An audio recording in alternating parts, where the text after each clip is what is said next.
নমস্কার সবাইকে। আমাদের চ্যানেল আরাধ্যাস ফুড ওয়ার্ল্ডে আপনাদের স্বাগতম জানাই। আমরা আবার চলে এসেছি একটা সুন্দর রেসিপি নিয়ে। আজকের রেসিপিটা হচ্ছে ইলিশ মাছের ভাপা। এই রেসিপিটার সাথে বাঙালির একটা ইমোশন জড়িয়ে আছে। তাহলে আসুন আমরা দেখে নিই সর্ষে দিয়ে ইলিশ ভাপা তৈরি করার পদ্ধতি। আসুন আমরা এবার উপকরণগুলো দেখে নিই। আমরা এখানে ইলিশ মাছ নিয়েছি 8 পিস মতো। এবার আমরা নিয়েছি 25 গ্রাম পোস্ত, সাদা সর্ষে 2 টিস্পুন, 4টে কাঁচা লঙ্কা বাটা আর 4টে আমরা গোটা দেব, 1 টিস্পুন চালমগজ, 6টা কাজু বাদাম নিয়েছি, নুন স্বাদ মতো আপনারা দিতে পারেন, হলুদও স্বাদ মতো আপনারা দেবেন। এবার আমরা রান্না তৈরি করার পদ্ধতি দেখে নেব। আসুন, প্রথমে আমরা পোস্ত, কাজু, 4টে কাঁচা লঙ্কা, সর্ষে আর চালমগজকে মিক্সারে পেস্ট করে নেব।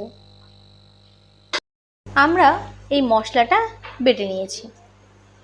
এবার এই ইলিশ মাছ এর সাথে নুন,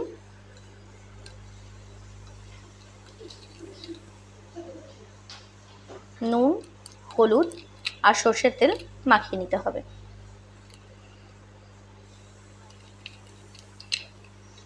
নুন আপনারা স্বাদ মতন, আবারও বলছি, নুন হচ্ছে স্বাদ মতন আপনারা দেবেন।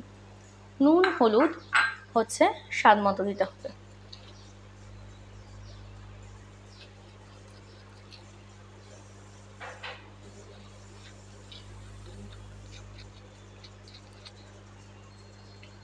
নুন, হলুদ আর সর্ষের তেল।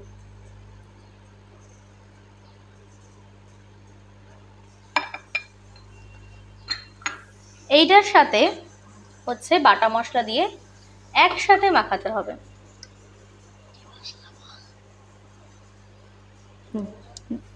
যে মশলাটা আমরা বেটেছিলাম সেই মশলা দিয়ে করে নিতে হবে। এবার আমাদের সমস্ত বাটা মশলা দিয়ে ইলিশ মাছ মাখা হয়ে গেছে। এবার আমরা কড়াইতে অল্প একটু জল নিয়ে টিফিন কারিতে ইলিশ মাছ সুন্দর করে সাজিয়ে সিদ্ধ করতে দেব। আমরা এবার একটা একটা করে ইলিশ মাছ এটার মধ্যে দিয়ে দেব।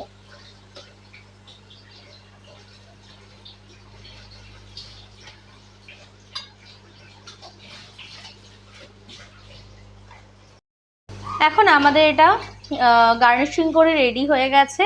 এবার আমরা এটা ওভেনে বসাবো। কড়াইতে অল্প জল নিয়ে আমরা এবার এটাকে বসিয়ে দিয়েছি।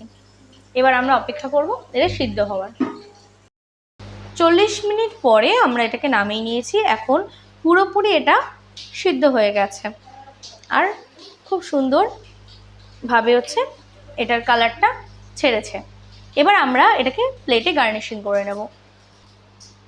আমাদের গার্নিশিং করা হয়ে গেছে। আর গরম গরম ভাতের সাথে সর্ষে ইলিশ ভাপা তার মজাই আলাদা। এই রেসিপিটা যদি আপনাদের ভালো লেগে থাকে তাহলে লাইক, কমেন্ট, শেয়ার আর সাবস্ক্রাইব করে দেবেন। আপনাদের সাথে পরের ভিডিওতে দেখা হচ্ছে।